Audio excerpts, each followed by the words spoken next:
Good evening and welcome to the State of Business on our television. I'm Chamod Fernando. Let's have a look at the headlines first. Preventing corruption and better governance are the key to sustain Sri Lankan economy, IMF stresses. Manufacturing and services sectors declined in April, Central Bank says. News in detail. The International Monetary Fund said that addressing corruption and improving governance are the key pillars of its supported program to put Sri Lanka on a sustainable path of growth.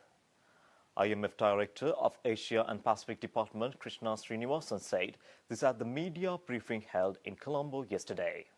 Addressing corruption and improving governance is a key pillar of the program.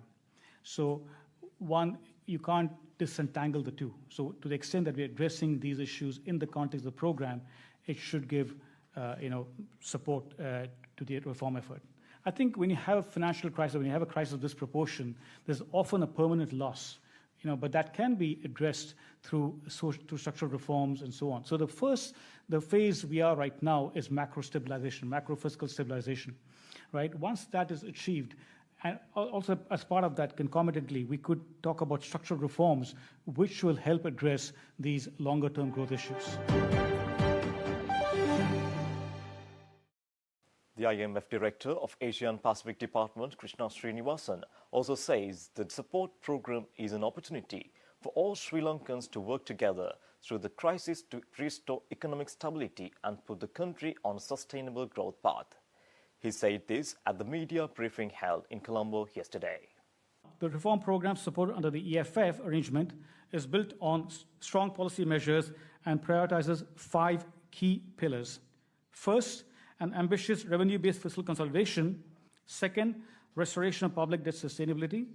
Third, a multi-pronged strategy to restore price stability and rebuild reserves. Fourth, policies to safeguard financial sector stability. And fifth, structural reforms to address corruption vulnerabilities and enhance growth. Sri Lanka is the first country in Asia that has undergone the IMF governance diagnostic exercise. The IMF governance diagnostic report is expected to be published by September this year. Economic impact of reforms on the poor and vulnerable needs to be mitigated with appropriate measures. The IMF-supported program is an opportunity for all Sri Lankans to come together to work through this crisis to restore economic stability and put the country on a sustainable growth path. The key is implementation. The IMF is here to help you along the way. Purchasing managers' indices for manufacturing and services activity had decreased in month of April, according to the Central Bank of Sri Lanka. This information was revealed in the monthly Purchasing Managers Index report published by the Central Bank of Sri Lanka recently. According to the CBSL, manufacturing PMI decreased to 34.7 in April 2023, indicating a month-on-month contraction in manufacturing activities. It was stated that production, new orders, employment and stock of purchases declined during April compared to the seasonal peak in March. Decline in new orders, particularly in the manufacturing of food and beverages, was mainly due to the end of the festival season. Expectations for manufacturing activities for the next 3 months indicated an improvement, anticipating a favorable development in the economic environment. Services sector PMI remained slightly below the neutral threshold, recording an index value of 49.6 in April 2023. New businesses declined in April 2023 compared to the March, particularly with the decreases observed in insurance, transportation and postal and courier services. Further, education and telecommunication also recorded slightly increases during the month. Meanwhile, business activities related to the wholesale and retail trade remained stagnant despite festive demand and seasonal discounts. Employment continued to decline further in April at a higher pace due to registrations, migrations and retirements. Expectations for the business activities for the next 3 months remained improved, driven by positive sentiments regarding improvements in macroeconomic conditions. Stay tuned. We will return after this commercial break.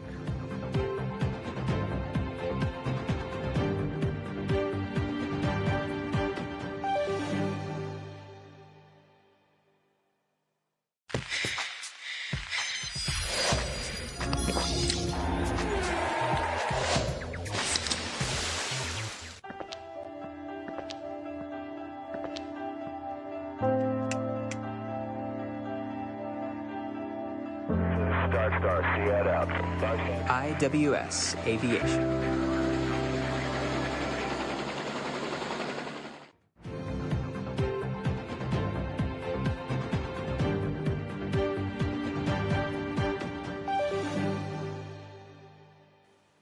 Welcome back.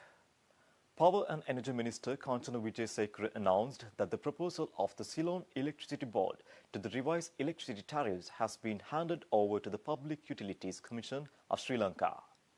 The Power and Energy Minister made this announcement on Twitter yesterday.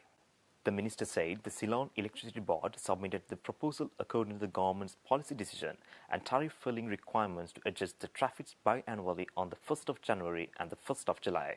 Minister Wijesekara noted that the CEB has taken into consideration the actual generation data, the actual price of inputs, the generation mix, and the forecast for 2023. He said, according to the proposal, the CEB has given the maximum benefit of adjustment to low consumption users. The move came after the PUCSL chairman Janaka Ratnayaka demanded an immediate 20% reduction in electricity tariff, citing a drop in demand, lower exchange rate, and fuel prices. Ratnayaka last week revealed that according to the tariff requested by CEB on 5th of January, it had estimated an electricity demand of 16,520 gigawatt hours for 2023. He also added that CEB was expecting a revenue of 722 billion rupees from energy sales. As per Ratnayaka, the latest forecast by CEB shows a reduction of 6% from the initial forecast on 5th January. Ratnayaka said the actual total revenue of the 2023 for the distribution licensees could be lower than 658 billion rupees. He further added if PUCSL recommended hike was to be implemented, there wouldn't be need for frequent tariff revision and it would stimulate for the economic activities and ensure CEB yields sufficient revenue.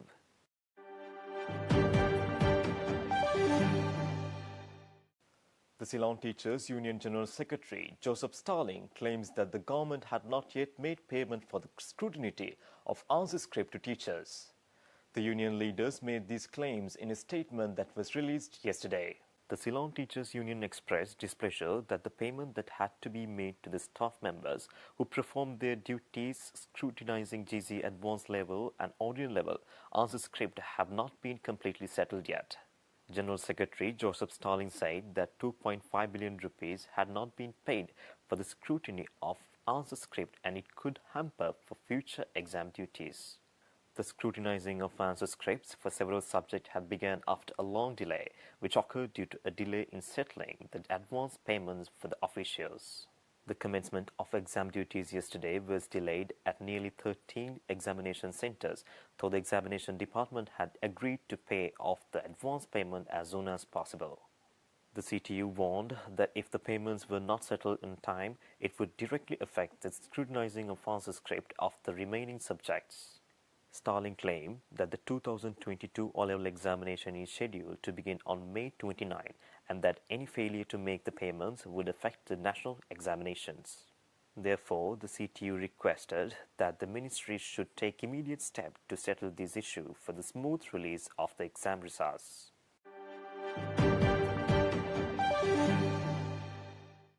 Port, Shipping and Aviation Minister Nimon Siripala de Silva and the Minister of Shipping in Bangladesh Khalid Mahmood discussed new initiative further enhancing collaboration in the shipping sector.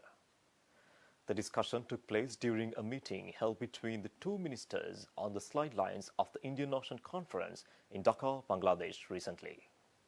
Minister Nimon de Silva emphasized the importance of shipping connectivity as one of the key areas selected for bilateral collaboration. The discussion was held in the context that 40% of Bangladesh exports, which are bound to Western countries, are transported from Chattogram port using the port of Colombo. It was agreed to finalize the proposed agreement on coastal shipping between the two countries and also standard operating procedures to facilitate the feeder services between the ports of Colombo and Chattogram. It was decided to form a working group of legal experts to finalize the legal issues relating to pending bilateral instruments and also from an additional working group to discuss the operational related issues. Minister De Silva explained the facilities offered to the terminals of Colombo Port and the cost and time efficiency that Bangladeshi exporters can enjoy by using the Port of Colombo. State Minister of Foreign Affairs Taraka Balasuri invited the Bangladesh authorities to collaborate with Sri Lanka for the mutual benefit of both countries in the areas of fishing and blue economy.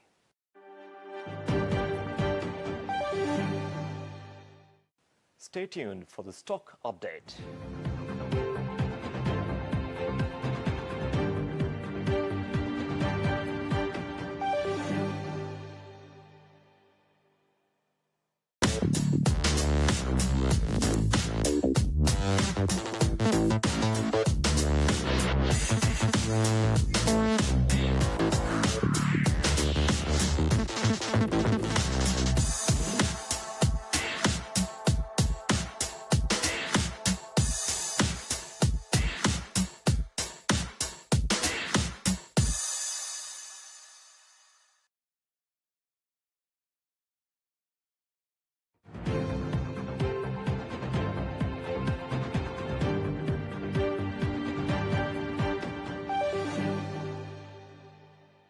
Trading at Colombo Stock Exchange ended on negative notes today. The all-share price index dropped 83.19 points to close at 8,823.01, and the S&P SL20 dropped 26.69 points to close at 2,542.68. The turnover was 0.9 billion rupees and over 32 million shares were traded. Up next are Forex rates.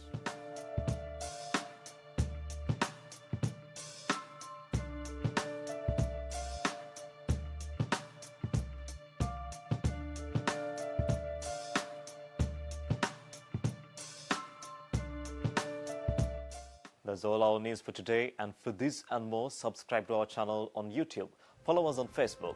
Take care and good night.